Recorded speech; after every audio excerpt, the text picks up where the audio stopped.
নমস্কার, সাফনাভিক নিউজ নেটওয়ার্কে স্বাগত। জন্মদিনের 7 দিনের আগেই থমকে গেল জীবন।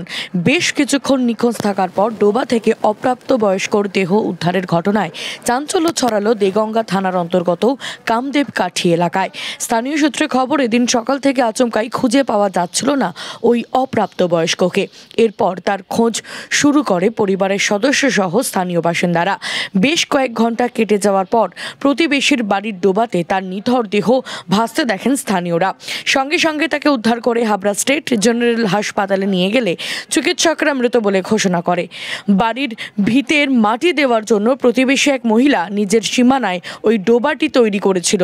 তা বন্ধ করার জন্য বাসিন্দারা বেশ কয়েকবার তাকে জানিয়েওছিলেন, তবে তিনি কর্ণপাত করেননি, আর যে কারণেই এমন মর্মান্তিক ঘটনা ঘটল বলে অভিযোগ।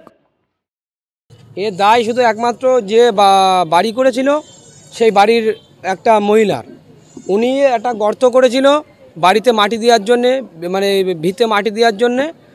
সেই ভিতের গর্তে পড়ে একটা মারা গেছে। আমরা গ্রামের লোকরা বলেছি যে তুমি ওই মানে ইয়েটা তোমরা একটু ঘিরে দাও, দিইনি, মহিলা দিইনি।